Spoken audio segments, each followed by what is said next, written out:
Well, good afternoon. Hey, I'm Dr. Bill Christenberry at Caldwell Mill Animal Clinic. And a question we get here a good bit is about nutrition, about what do I feed my pet. We're going to talk mostly about dog food today because we're going to talk about the issue of grain-free foods. Cats are obligate carnivores, and so they need meat protein, so the grains that they have in their foods are not as important a topic. They are important because they're in their foods, but we're going to talk mostly about dog foods. But just going back, just a foundational discussion to nutrition that we've probably talked about before. Carbohydrates have gotten a bad rap here as of late because people talk about carbohydrates, what make you fat. We need to cut down our carbs and those kind of things. But there's basically three portions to our diet: is carbohydrates, protein, and fat. And you need carbohydrates. I mean, the glucose comes from the carbohydrates, and the glucose is an absolute necessity to life. It's one of the foundational portions of our diet that we have. It's what gives us our energy. So we have to have carbohydrates. They're not bad. It's just that we need to watch the kinds that we eat and the amounts that we eat. Same thing with our pets. So I wanted to talk about grain type foods versus grain free, because grain free has gotten to be this huge topic that's talked about. We see that advertised all over the place. Grain-free foods. Everybody says, "Oh, I got to feed grain-free," and it's just really a myth. There are some good foods that are grain-free, but it's not something that we need to seek out unless our pet has a specific need.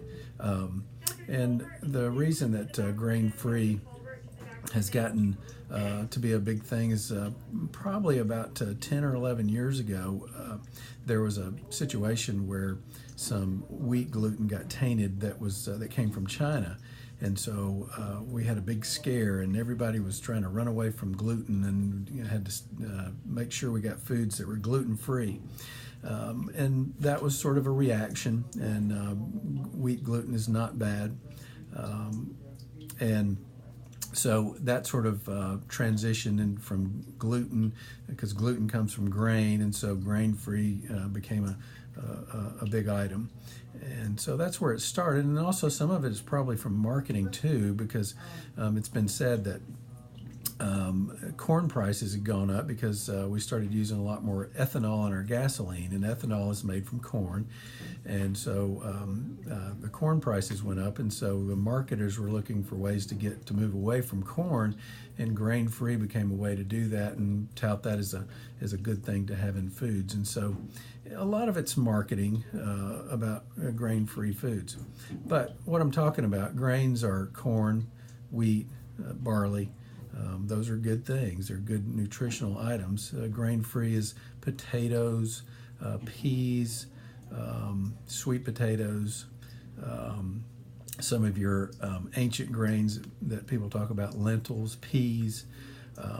So those are the differences there. And either one can be a good food ingredient.